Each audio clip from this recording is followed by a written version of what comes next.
right, everybody, we're back with a new episode.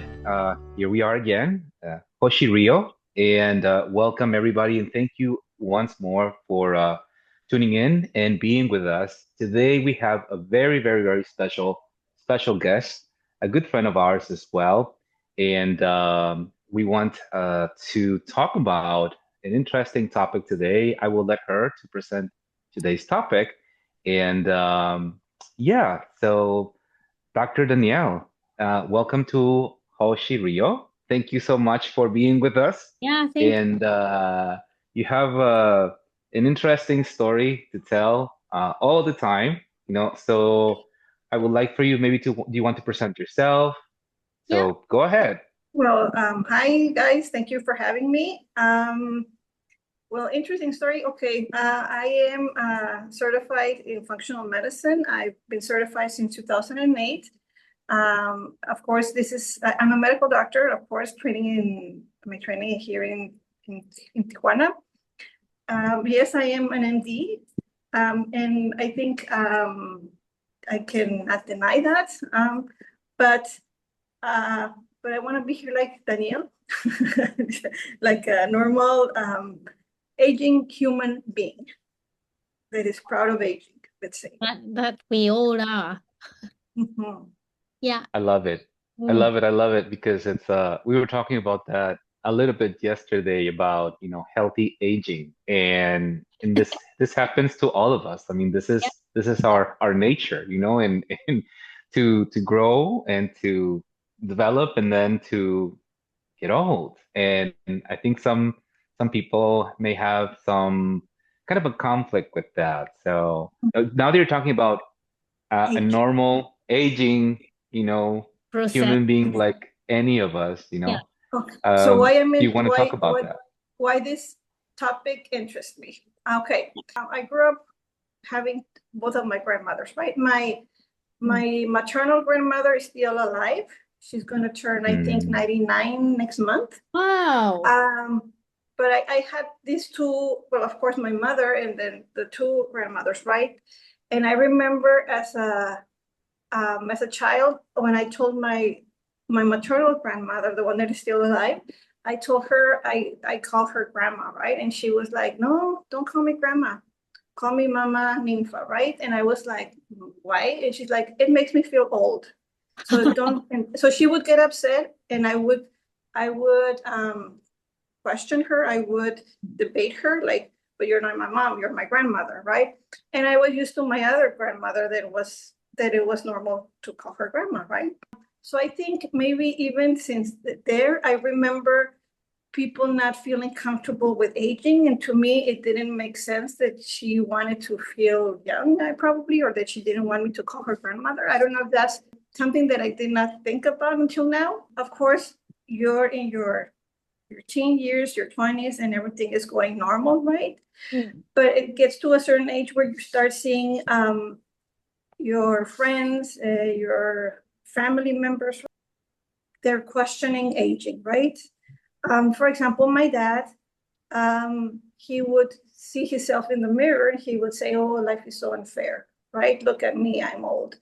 And I was Mm. like, "No, it's unfair to have a terminal diagnosis at 30, right?" Um, Mm. I, it made me emotional. So to It me, could, that's unfair, yeah. right? So as I Hmm. was telling Fernando, to age should be a grace because not many people get to age. Hmm. So Yeah. if you didn't age, it's because you died. So just thinking of this logic to me, but thinking about the importance of aging, because when we are conceived, Mm. that you're the embryo and the fetus, that is a process that means aging. Weeks go by.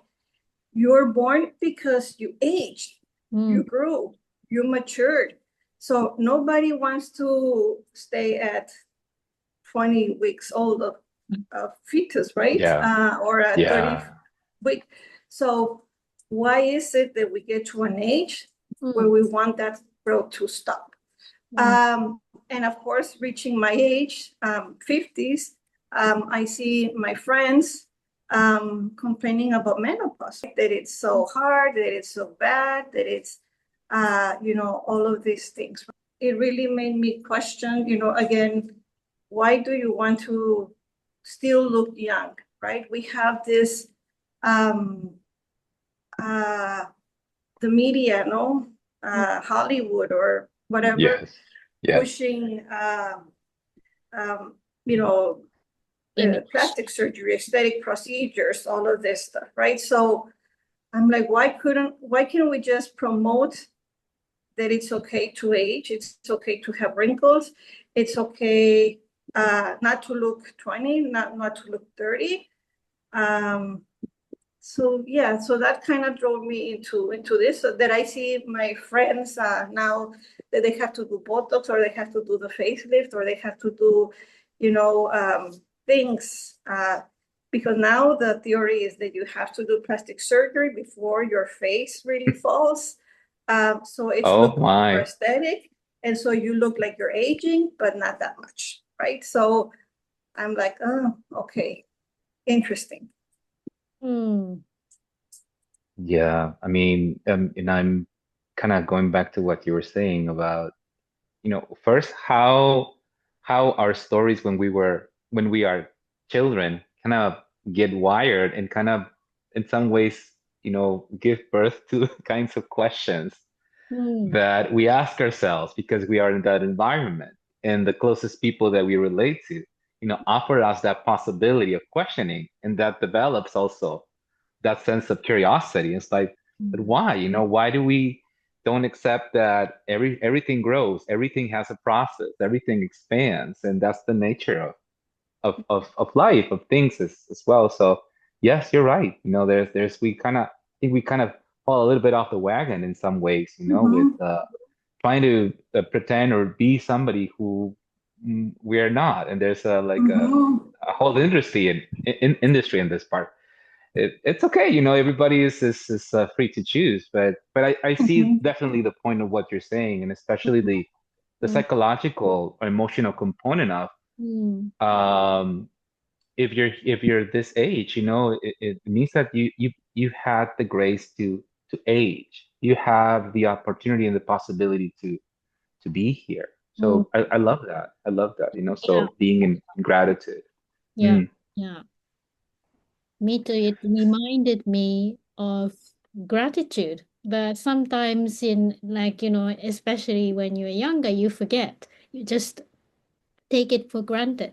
And then when you are healthy, you also forget about it because, you don't pay attention to these things. So it just kind of hit me when you said that. Yeah, I tend to forget also. And I also think it's culturally, right? That everywhere around they're pushing stuff, right?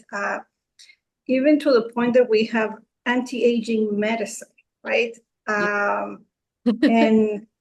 And if we realize about, the power of now, right? The Mm, Mhm. the being present. mm, Um, as a child, you are thinking, oh, when I grow up, I'm gonna do this, right? And when I am old, when I don't live with my parents, whatever you're thinking, I'm going to be able to do all these things that I wanted to do that I couldn't because my mom, would not allow me or would not give me the money or whatever, right? But then when Yeah. you're old and you're there, you forget about that beautiful um, goals that you have or dreams or stuff, because now you're um, worried about, being Mhm. uh, part of life, the things that you always have to be dealing with. And now you're there. Now you're at that age. Now you don't have to ask your mom for money, but then you're worried about aging. So you wanted to get to this age, but now when you're here, you don't, right? yeah. And I think that I always thought of aging as a period of wisdom, right? Because at the Mhm. end, it's not so much about having information, it's about how experiences create you. Mm, And Mm. we all should be, I think, we all should be learning from our experiences. And at the end, the wisdom that you have, the stories that you lived, make you what you are today, right? Yeah. And if you're worried about again aging, and I think what worried, for example, my dad, because I did question him, why is it growing old a big problem for you, right? And he said, it is because now I see that I'm closer to death, right? Which being young, you didn't worry about that, right? So you get to an age where you start thinking that you're going to die, right? And I can understand that, that now you're thinking more of that. But I would think that that should give you an incentive. Okay, so I don't know how many years I have. So I need to leave them very excited. I need to do whatever I postponed to do. That trip, going back to, when your mom told you, oh yeah, when you're old, you get to do that, right? So what's keeping you from doing the things that you wanted to? Love it, love it, love it. I was thinking about, there's this book, A Year to Live by Stephen Levine or Levine. I don't know if I have the pronunciation right or wrong, and sorry about that. But it talks about this. It talks about a couple of questions.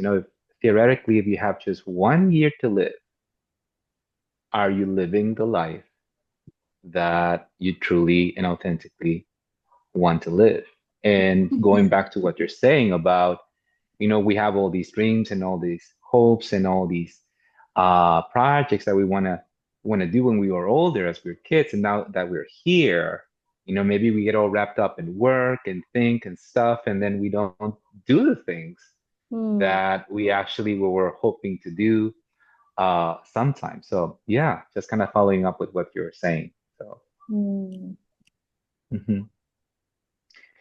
And it is a process. I think that if we, I don't know, if we educate on it, that it's normal. I think we can be more accepted better. I don't know if that's a proper term. So if I were, if we talk about it, right, even with our children, that this is normal, you shouldn't worry, we start talking about that. And I think also probably the process of the example, right? And I'm talking about children and younger people. But so yes, I think it's important that we talk about it, and talk about it that it's a normal process. The media is trying to sell us things, right? I don't know if that's the proper way to talk about it. Yeah. So in a way, what also drove me to talk about this is because with the female side, in the part of menopause, right? Yes. My friends are complaining about the symptoms and about what it has meant to them, right? Feeling old and everything that the symptoms, and a lot of them are upset, right? And nowadays we have bioidentical hormones and risk and these sites. And I tell them, didn't your mom, your mom went through menopause, your grandma went through menopause, you have aunts and siblings, but nobody talks about it. She said, no, I didn't know. And I'm like, you didn't know? And they tell me, because you're a doctor. But now that I think of it, right, I do remember very few occasions. One of my aunts, she had blonde hair, And I remember her just kind of like going, "Hi," and trying to look for a friend. And I was like, what's going with The her? hot flashes. This was not an aunt that was, this was like a cousin, like a far aunt, right? Okay. So I didn't see her often. And she would go like, "Oh, honey, this is hot flashes. This is menopause," right? And so I was like, okay. But I was like probably like 15 or something when I remember this scene. And that's the only recall that I have of menopause Mm. at some point, right? I did know that it existed. Um, and I remember patients talking about the issues with menopause, right? Mm. But now that I'm this age, right, that I see my friends going through it, uh, and they're very upset. They're very upset of the symptoms. But I'm like, but you knew, right? You knew. um, Yeah. so I don't know where this uh, miscommunication or lack of information but now I see a lot that, you know, TV shows or podcasts or Yeah. people are talking about it. Mm. Mm. Maybe younger generations or older generation, I should say, like my mom and grandmother, Mm. was a taboo. People would not talk about this. Like women would not have. Growing up, we couldn't talk about my period and having pain and not feeling good. You would Mm. just, okay, you're having your period. You have to go and do whatever you have to do. And nowadays we hear that somebody's not going somewhere because they're in their period, they're in pain, right? Mm. Um, so maybe it's part of that taboo that we don't talk about menopause, um, that it's normal part of aging. Um, and so we could communicate better, I think. Yeah. Yeah. I felt, taboo to talk about. I understand, it's not something that you want to speak with everybody every day. But at the same time, I feel like nowadays people are speaking about it, projecting with negative ideas together with all these, anti-aging stuff. So it's kind of affect us as a whole. This is, when something starts to happen to your body, you kind of tune into that crowd of information, and then you go like, this shouldn't be happening, or it's finally happening, or it's kind of, or like, it's something, it feels a bit obsessive. So Mm. you need a Yeah. balance, because it's not always the same for everybody. Some people, I remember my friend's mom, I was visiting her in the States, and we went to a supermarket, and then we passed by, all these sanitary section. And then she pointed at all these packages of, sanitary goods, and then she said, "Oh, I don't need to worry about all these anymore. That's it." And she was like so happy. And I don't know what else she was having back then, but she was like, wow. So Mhm, to me, that's the image because it was very strong. So instead of moaning about, she was like, I'm finally out of this kind of, comment she made. mhm, And I thought that was very cool. So, mhm, mhm, yeah.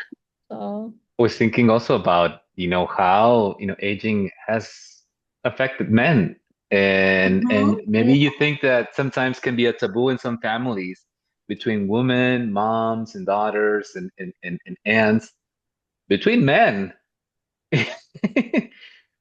A lot of the times it can be very hard to talk about emotions. Not all, of course, but for a lot of us can be difficult to talk about these topics about, it's like mm, testosterone levels just start going down. So we need to do more exercise, we really need to take care more of our diet. We start losing muscle mass. yeah. Our libido just starts coming down. So there's a lot of topics that we don't talk about it because it's like, oh, you're a man and just keep going. Again, it's not all. but this also happens to us men, you know? So Fernando, for example, you how did you see your dad uh, embracing or whatever the word is Yeah. about aging? What was that role model for you as a Oh man? my. It's very interesting because, for example, in my family, when you were talking about your grandmother, my grandma from my paternal side just passed away in 2024, and till the last week, I mean, she was like, she would dress well, but she was like, look at me, like I'm old, and she was really really visceral about it. So that's kind of one of the role models that I had. So I can relate to what you were saying about your grandma as well.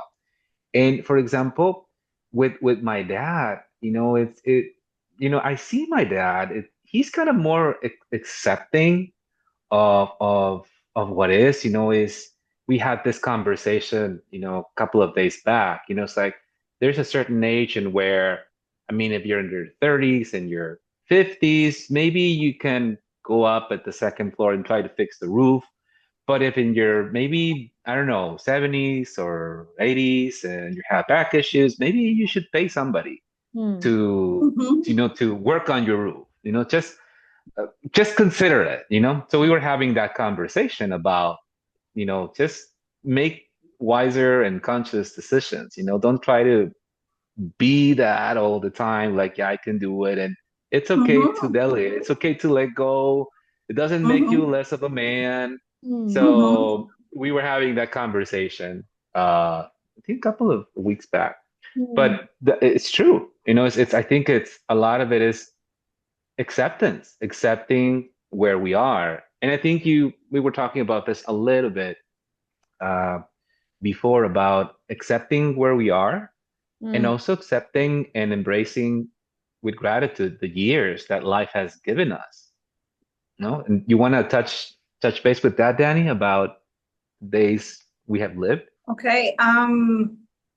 At the end is instead of complaining of how I look today, I Mm. would think it's about um, all the experiences that I have, you know, because if we would want to turn back time, or I don't know, um, by wanting to see my face that I still look, whatever age, younger, right? Um, really, really appreciate um, what the years have been giving you. And this is regardless of whether you had a difficult life, difficult, right? Mm. Or, an easy or whatever you may want to call it. At Mm. the end, you are what you are today because you're the result of the experiences, of Mm. the Mm-hmm. learnings that you had. These experiences will forge, is that a proper term? Yeah, Forjan? Mhm. Porsche. Mm-hmm. Forge the person that you are, because without those experiences, you wouldn't be what you are today and who you are. Mm. Uh, and we forget that at the end, um, the body will age, the body will change. Mm. We've been changing since we were conceived. Growing up, your clothes would not fit, your shoes would not fit. And so that was good because you would get new shoes, right? Every year, new uniform, all of that. So maybe thinking about that. So these are new experiences that I can look forward instead of complaining about now.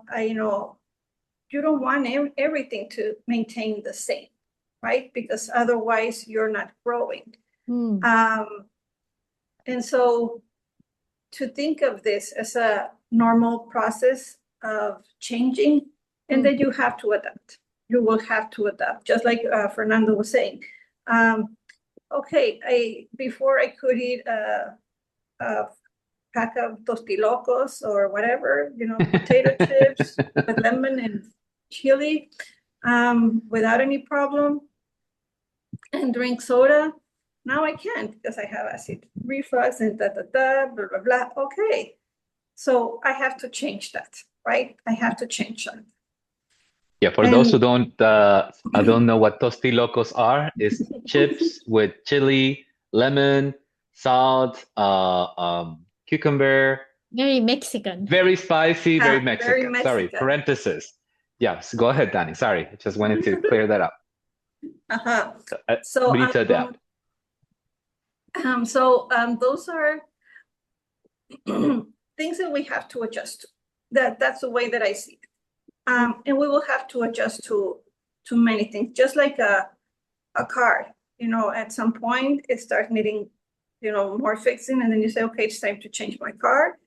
So I think we can acknowledge this like that. Okay, now I'm at this age, so I have to adapt to this, right? And it's okay, right? It's okay. We don't want to be going back to, right?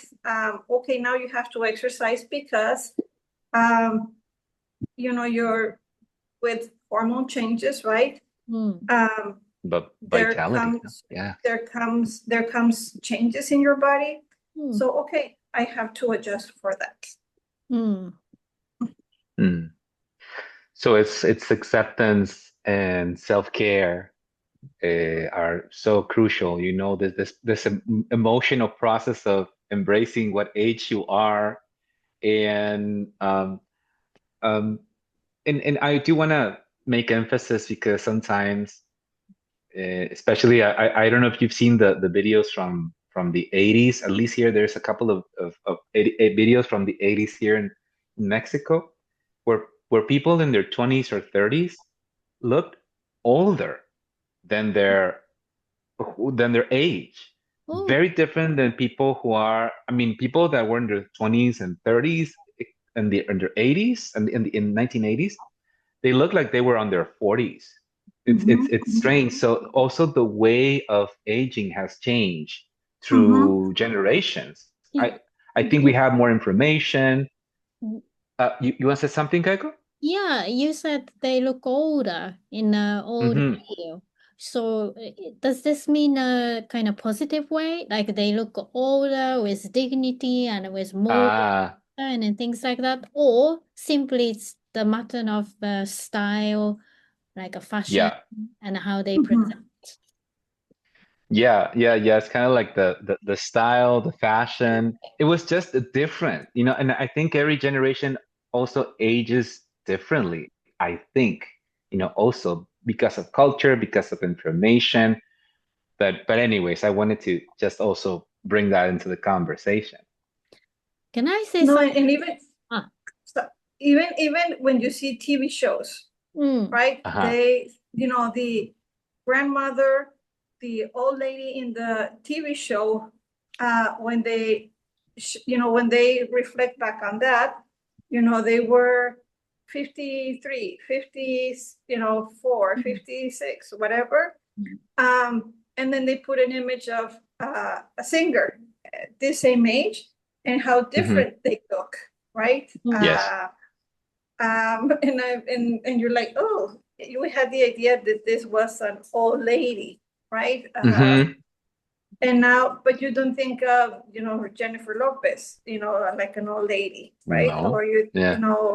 Salma Hayek, or all these people in Hollywood, you don't think of them as old, but they were the age of, the mother or the grandmother in this TV show, right? At Hmm. that age, you were Hmm. playing that role. Hmm. So also with this, I brought this because where was I going with this? E- About, aging gracefully. I wanted also to make a point on it's not accepting doesn't mean like resignation necessarily. Accepting is okay, I'm accepting that I'm at this age, but I can, I've seen and I love to see these videos where there was this I think this lady, I think she's in her 70s or I think almost 80s, but she retired. I mean, she worked all her life as a lawyer, Hmm. and then she retired, and then she had all this time. Says, I'm gonna travel by herself, and now she organizes, with groups of women that are, on their 50s, 60s, 70s, 80s, and they travel all around the world.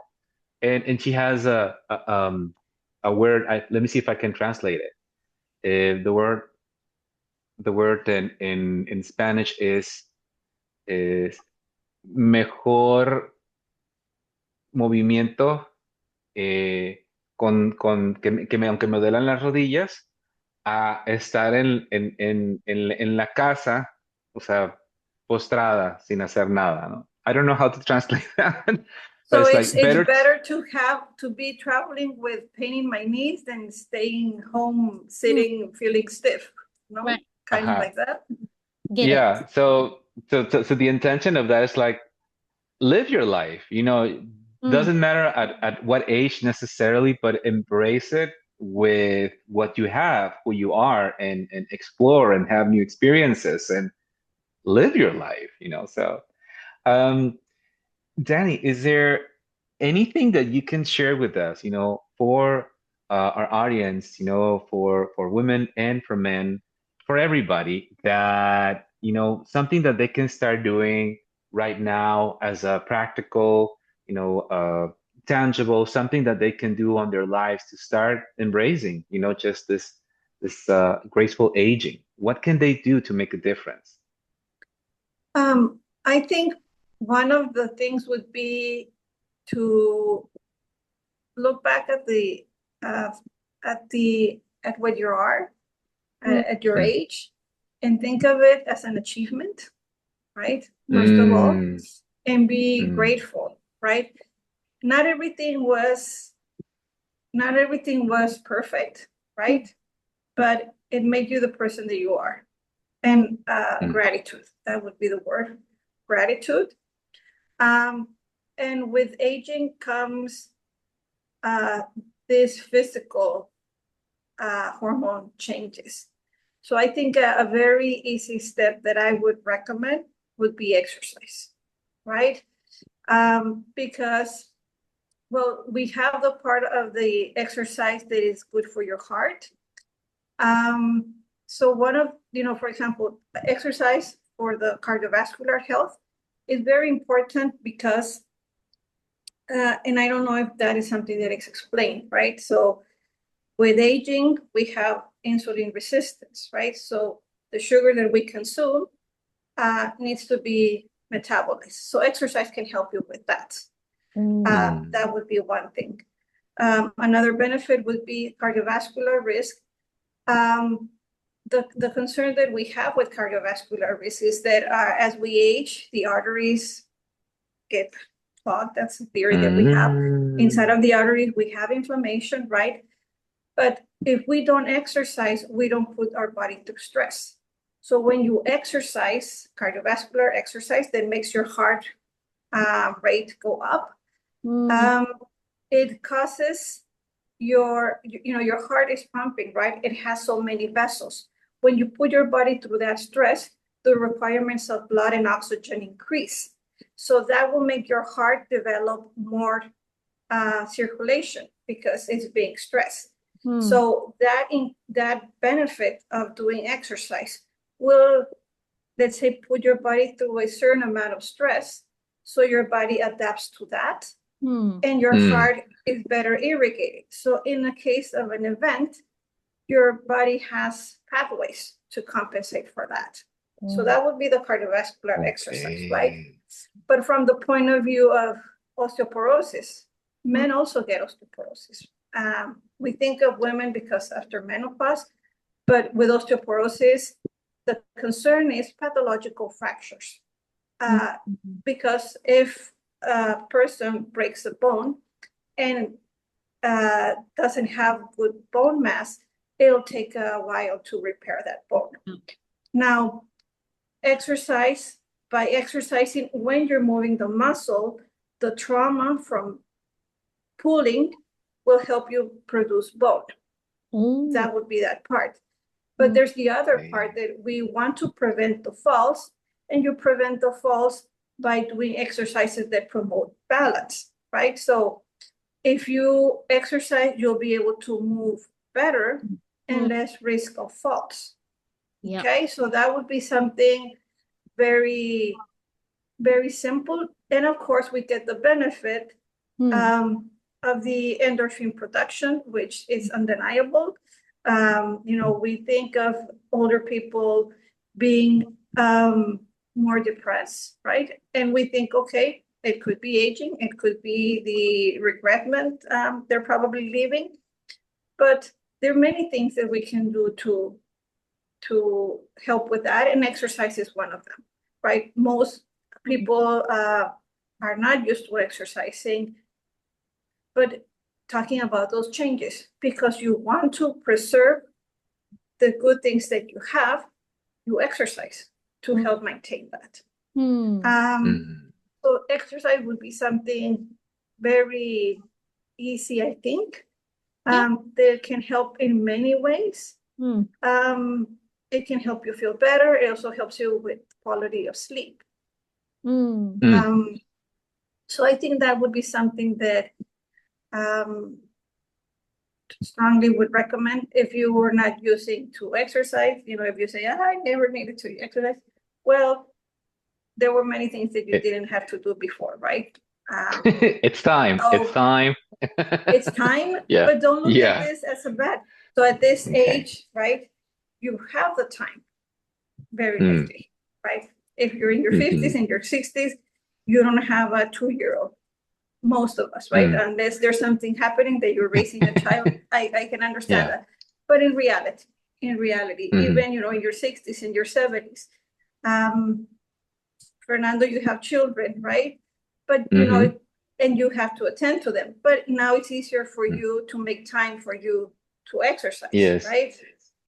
Danny, after this video, I'm gonna start exercising. Yeah, you convinced me. I need to do this. When you say doing exercise, does this necessarily mean going to the gym or something like that? Because I know the area you guys live, it's very kind of car society. So you don't walk to everywhere kind of things. You drive. Yeah. So it's kind of difficult to find the moment to exercise. But where I live, it's in Tokyo, so I walk to everywhere or I cycle. So, and I don't go to gyms, but I feel like I'm doing enough exercise, just getting around, going upstairs to the metro, catching the train, running to Exactly. the bus, or something like that. So, Exactly. Yeah. so do you think that's good enough for the moment? No, and I think it is. I think it is. Yes, and precisely that's a very good point, because to me, I find it hard to Go to gym. think of that I have to make room for exercise, right? And it has cost me. I started going to the gym because many things that I need to work on and that are very specific, but I'm not exposed, or I don't have that benefit like you have, right? Generationally, right? I've always done things by car. I would go to school, my mother would drive me to school, but I would have the opportunity to, when I come from school, to go outside and play with children, right? And yeah, I would get that type of exercise as well. But generationally, I think my mom and my dad, they had cars in their house, but they would walk to school, right? That was the normal thing. They would get exercise. And of course, my grandparents, they had less, they had one car in the house, and everybody would have to walk to everywhere. And I still keep thinking that exercise should be part of life and not set a time. Like for you, I think that's wonderful that you have that opportunity to do great. that. They're part of your needs, to commute, to exercise, to use the bike. That's, I think, great. In the area where we live, it's not. I remember as a child, I always wanted to go to a school that was close so I can walk to school, because I would see it in the in the movies, the children would walk to school. I never got to do that. But even, for example, my son, more car, right? And where we lived growing up, there weren't any children. So, he wouldn't do any physical activity except for what he did in school. So now exercise has to be part of a regimen, versus our parents growing up, exercise was part of life. And that's something also generation thing that they move. So I don't think as a biologically, we haven't adapted to so much sedentarism, right? Sedentarism, Because, our grandparents, were moving. So it's been, I don't know, 3-4 generations that we have become so car dependent and so not walking and not need for activity. Jobs every time are more sit down desk, right? Even for men, a lot of things now are being done by computers, and so I think that makes that physically is taking a toll, and this is why we have so much issues with cardiovascular disease, insulin resistance, because we don't move enough as part of our daily life. I've heard that sitting is the new smoking. I've heard that, no? Like just sitting is the new smoking. Wow. Yeah. And and we're talking about physical activity, things to help us. Physical activity. So again, it's not about joining the gym. Yes, if you want to join the gym, that would be great. But another thing that you said, smoking, socializing. Yes. Right? We have changed so much the way we socialize. Honestly, I don't know my neighbors, right? I don't. But growing up, everybody knew everybody, right? Yeah. So I know my neighbors, their names, and what house they live in, because we have a chat. So this is this person in house number what, and this is this person in house number this. But socializing nowadays, we know that people that live lonelier lives, it's like smoking as well. It's like smoking. So even though you're connected with people, for example, this is not the same as really sitting down with Fernando and talking about whatever we're talking, the weather, or about any conversation. Yeah. And as a society, we become so isolated. It's become so normal to be isolated. And nowadays we think that, oh yeah, but we communicate right now. Oh yeah, we had a chat. No. But it wouldn't be the same if we were all sitting at a table and talking and really feeling the energy of the other person. So something else that I would add to exercise would be socializing. So maybe you can join a dance group, right? Where you socialize and then you exercise. And then do exercise, and then exactly. Awesome. And go without judgment, right? Go without judgment. I'm here just to exercise and to socialize. I don't have to get the steps perfect. I'm just here to have fun. Yeah, exactly. Yeah. And creativity, I think also is important that we work on that, because creativity, as we become so steady, we want our things to, again, remain the same, not change. Talking about neuroplasticity, right? Neuroplasticity, we used to think about the neurons, we were born with so many, and that's it. The connections that you get, that's it.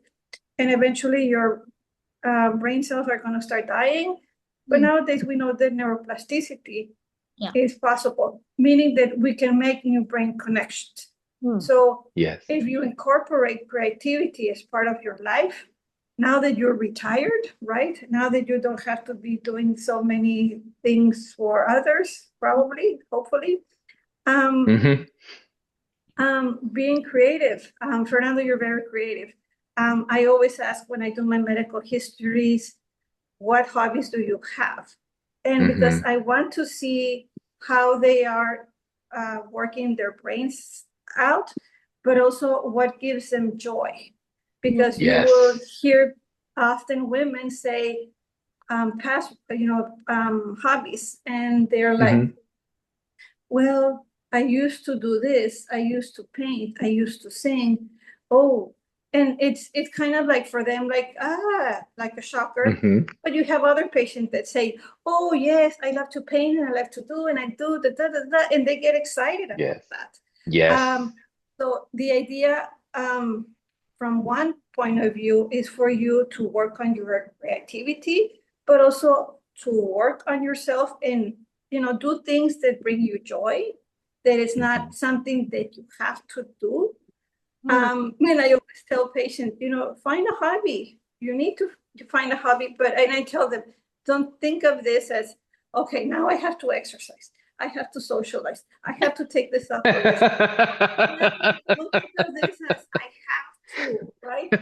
Uh, I want to do this. I wanna, I remember I Yeah. was good at painting. I remember Hmm. I was good at singing. I remember I wanted to learn how to play the piano. So learn to Yeah. play the piano now. Yes, you're old. Yes, whatever. Who cares? Fine, right? All those things that at some point you say, it would be nice to learn to do this. Try it. Try it. Hmm. It can be fun. And for you to set new goals, right? Because when you are trying to build ceramics, for example, you're like, Yes. um, but it's making you, for one thing, be mindful, Mm. practice mindfulness, right? But also to embrace your connections, learn a language, right? But go there to learn it, so you have that event of connection with others, Mhm. but also Neuroplasticity. getting out of the house, Mm. um, and working on neuroplasticity. I feel people are very affected by this, the pressure by SNS. Because every Mm. time you do something, you are kind of self-conscious. Like always there's a kind of perception that you need to be able to make something, presentable, Mhm, mhm. like, It's true. as if you have Yes. to enjoy this and you have to be able to do well and then things like that. So, Yes. yeah, so that's why. So yes, I. so I think these are simple things. If you wanted to travel, that's great, but can you afford it? Maybe you don't. But going Mm. around walking, there's always groups that you have that are not as expensive, to learn to do some art, right? Going to teaching classes, there's always places that offer free classes on a certain day of the week, right? A friend of mine, her dad had in Ensenada, they had a group of dancing like for seniors. Mm, Like I don't Oh. know, like I don't know if it was like mambo or something like that, right? So it was interesting because her parents were divorced, but they were a lot of people in their 70s and their 80s, but most of the attendees would be women. And okay. so he was the Hmm. only regular man. So he would come and all the ladies wanted to dance with him, right? So he Uh-huh. was like a galan, no? Very, very solicited. Very Very solicited. solicited Uh-huh. So he gentleman. wouldn't Yeah. miss his classes because, like, no, no, today is my dancing class, and so Oh. everybody Yeah. get busy. I need to go to my class. So you know, continue to have things that uh, promote creativity. Mm, Definitely. I like the question, what wakes up, what's alive in you? ¿Qué despierta en ti lo que te hace sentir vivo? A little bit, Mary paraphrasing from Marshall Rosenberg from Nonviolent Communication. He asked these kinds of questions. And what wakes up, what's alive in you? Now, I love that question. It evokes creativity. It evokes like, being engaged with life. It also evokes like remembering, like, yeah, it's like you have this life, you have this time, embrace it Mhm, and mhm, have fun. When Kaiko was sharing about, yeah, sometimes I myself can be very self-conscious about I need to do these things perfectly. I gotta prepare this, and like I catch myself. So it is true. It's like I can feel like it's like stop, take a deep breath, like Fernando, have fun, enjoy. mhm, It mhm, just allow, and it's so true. What Kaiko is saying as well. Just to allow the process to develop by itself and learn from it and not judge mhm, not judge oneself, mhm, just have fun. mhm. So yeah. That's so So hard. yeah, making for the audience, making emphasis, remember that Dr. Danielle is a functional medicine doctor, and if a functional medicine doctor is talking about socializing, do exercise, take care of your sleep, I mean, listen, because she's a functional medicine doctor. She has seen things. She has worked with many people, and so sharing this information, it knows from where it's coming from. So, anyways, wanted to make emphasis on that again. And usually patients want what vitamins do I take? What Yes. this? And it shouldn't be that complicated. If you start by doing that, um, that's within you. And those are things that nobody can do for you, right? So no, Mm. at the place where we go, we have patients that have a lot of money, Mm. um, and they cannot even have the time to stay there for Yeah. a week because business is so busy, right? Yeah. But this is your time. This is your life. Nobody can live it for you. Nobody can exercise for you. Nobody can eat for you. There's no amount of medication, vitamins that can do the benefit that a hug can give, right? Mm, The sense of achievement, Mm. right? hmm. From creating whatever you decided, um, or the sweat, right, from Hmm. exercise. Mm. I don't know if I'm making it easy for you to see Yeah, how easy it can yeah, be. yeah. Mhm. Yes. Danny, do you have like a favorite book? I really like the book A New Earth A New Earth. by Eckhart Tolle.